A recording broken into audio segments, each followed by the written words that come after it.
Good morning, student. Myself Chirag Sukhani from Raufel BBA College, Vapi, and I'm going to teach you financial management subject in SY. Now, in last video, we discussed about what do you mean by capital budgeting and the importance or the needs of the capital budgeting. Clear?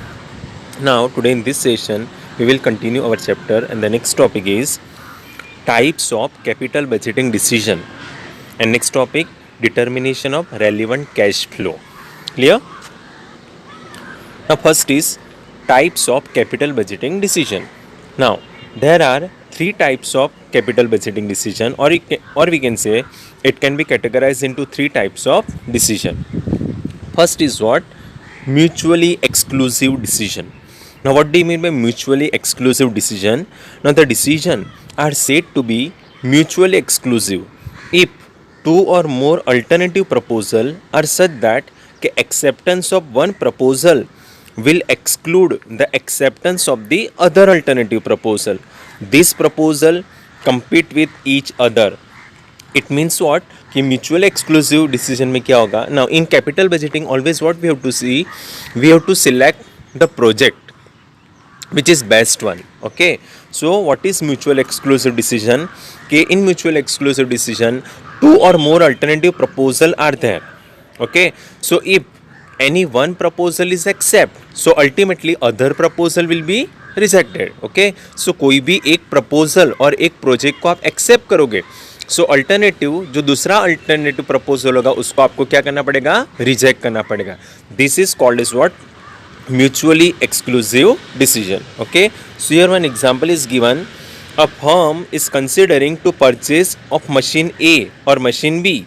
So firm decision to purchase machine A will exclude the acceptance of machine B. Agree? Okay, so firm ने क्या decision लिया? Machine ए को purchase करना. So ultimately machine B को क्या करना पड़ेगा? Reject करना पड़ेगा ना. सो मशीन ए को एक्सेप्ट किया एंड मशीन बी को क्या किया? रिजेक्ट किया.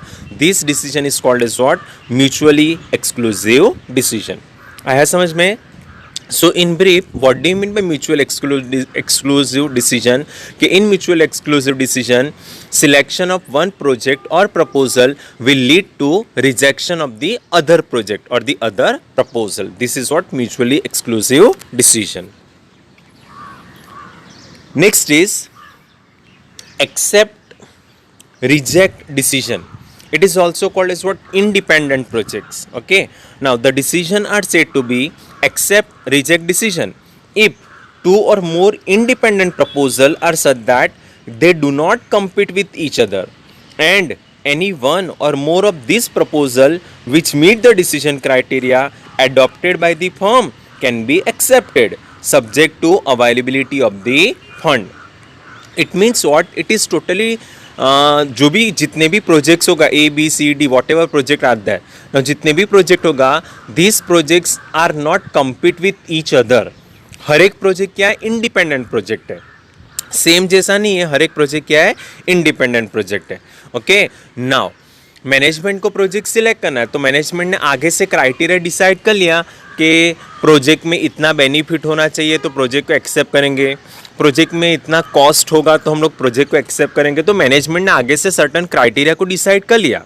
ओके, तो जो प्रोजेक्ट क्राइटेरिया को मीट करेगा वो प्रोजेक्ट को सिलेक्ट करना है एंड अदर प्रोजेक्ट को क्या कर देना है? रिजेक्ट कर देना है.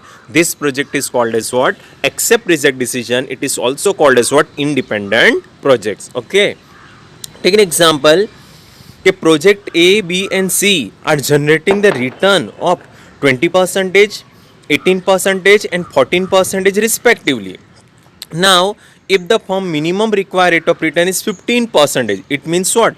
कि मैनेजमेंट ने डिसाइड कर लिया कि जो प्रोजेक्ट में मिनिमम 15% रिटर्न होगा वो प्रोजेक्ट को एक्सेप्ट करना है. So it means what? Project A and B can be accepted but project C can be rejected because project A का रिटर्न 20% है, प्रोजेक्ट बी का 18% है. सो दो प्रोजेक्ट को एक्सेप्ट करेंगे एंड 14% वाले प्रोजेक्ट को क्या करेंगे? रिजेक्ट करेंगे. आया समझ में? So what is accept reject decision? कि each project it is independent with each other. वो हर एक प्रोजेक्ट एक दूसरे को compete नहीं करेगा.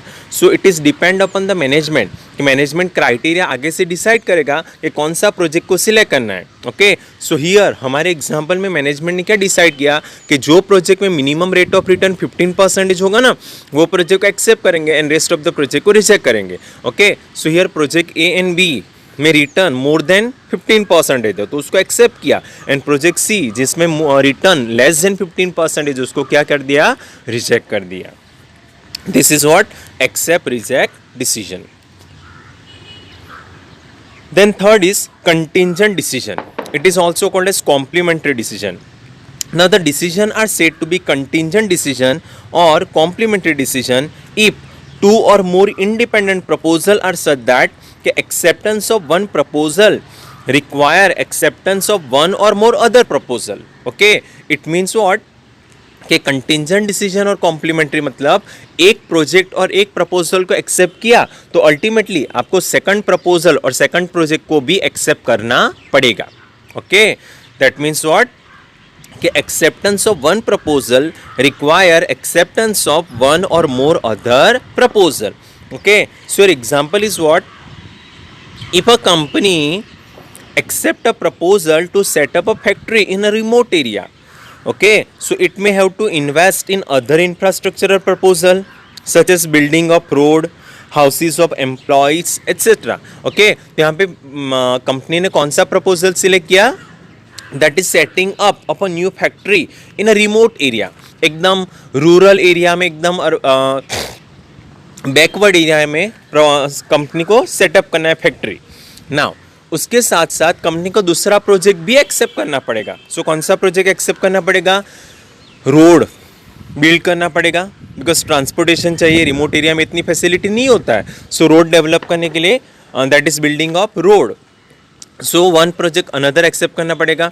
देन अनदर प्रोजेक्ट कि रिमोट एरिया है तो जहाँ पे एम्प्लॉय को मूव करना from one place to another place वो भी डिफिकल्ट हो जाता है, तो वहाँ पे एम्प्लॉय के लिए हाउस बिल्ड करना. सो ये another project. It means what, एक प्रोजेक्ट को एक्सेप्ट किया तो उसके साथ साथ अदर प्रोजेक्ट को भी एक्सेप्ट करना पड़ेगा. This decision is called as what, contingent decision और कॉम्प्लीमेंट्री डिसीजन. आया समझ में? So here there are 3 types of capital budgeting decision. Now next question, determination of relevant cash flow. Now determination of relevant cash flow ये हम लोग को काम आएगा इन कैलकुलेशन पार्ट. ओके, तो फॉर्मेट आपको याद रखना है, that is determination of relevant cash flow. So first is format of cash outflow of a project. Now cash flow क्या होगा, cash outflow and the cash inflow. Outflow is what ever investment is undertaken, यानी आपका money आपसे जा रहा है, outflow आपका money आपसे जा रहा है, that is called as what, cash outflow. And cash inflow मतलब मनी आ रहा है, that is what, cash inflow. So here format of cash outflow, first of all cost of the new project होगा, initial investment that is cost of the new project. Then after we have to add installation cost of the plant and equipment, any other extra charges regarding installation वो add करना है. And plus और minus working capital requirement, अगर working capital requirement increase होगा तो add करना है, working capital requirement decrease होगा तो डिडक्ट करना है. Okay, so this is what format of the cash outflow. First of all initial cost of the project plus installation charges and plus और minus working capital requirement. And next format, that is format of determination of the relevant cash inflow. Inflow, अब ये inflow वाला अच्छे से याद कर देना आपको, सिस्टमेटिक और 1 by 1, कुछ भी नहीं लिखना है. Clear? So first of all क्या आएगा, cash sales revenue, cash sales revenue. Okay, now here particulars और ईयर है 1 2 3 up to n number of years, जितना भी ईयर्स दिया होगा प्रोजेक्ट का, 7 years 8 years 5 years 4 years 3 years up to आपको लिखना है. सो फर्स्ट ऑफ ऑल क्या आएगा, कैश सेल्स रेवेन्यू. रेवेन्यू में से माइनस करना है less cash operating cost. Okay, operating cost आपको माइनस करना है तो आपका आंसर क्या आएगा, cash flow before depreciation and tax. Okay, it means what, यहाँ का अमाउंट में से ये अमाउंट माइनस करना है तो आपको ये अमाउंट मिलेगा. ओके, आ रहा है समझ में? This is what cash flow before depreciation and tax आएगा। देन आफ्टर माइनस करना है डेप्रीशिएशन, जो भी यहाँ पे अमाउंट आएगा ना उसमें से माइनस करना है depreciation. So what we get, cash flow before tax, cash flow before tax, it is also called as what taxable income. आया समझ में? बिकॉज यहाँ देखो CFBDT, उसमें से डी निकल गया तो CFBT हो गया, cash flow before tax, it is also called as taxable income. तो यहाँ पे आ जाएगा, उसमें से माइनस करना है taxation, what ever percentage it is given, so tax minus करोगे। ओके, तो टैक्स किसका होगा, जो भी यहाँ पे अमाउंट आएगा ना, जो भी यहाँ पे अमाउंट आएगा उसका माइनस करना है परसेंटेज टैक्स में। तो यहाँ पे आएगा तो आपको क्या मिलेगा, earning after tax. Earning after tax it is also called as what, profit after tax. Okay, तो यहाँ पे आपको अमाउंट मिलेगा प्रॉफिट आफ्टर टैक्स का। Then after again we have to add the depreciation. Okay, so what we get, this final answer that is cash inflow after tax, CFAT, जो आपको sums में ये याद रखना है मेनली। ओके, तो आप देखो ऊपर से जरा भी मिस्टेक हुआ सो आपका लास्ट का आंसर रॉन्ग हो जाएगा। Okay, that is what cash inflow after tax. Clear? Then after we have to add salvage value.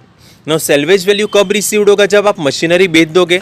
सो उसका वैल्यू कब मिलेगा, जब बेचोगे लास्ट ईयर में ना। सो सेल्वेज वैल्यू देखो मैंने कहाँ पे लिखा है, लास्ट ईयर में, n नंबर ऑफ ईयर्स में। क्लियर? एंड नेक्स्ट जो वर्किंग कैपिटल भी ऐड करना है, वर्किंग कैपिटल वो भी देखो मैंने लास्ट ईयर में ऐड किया है।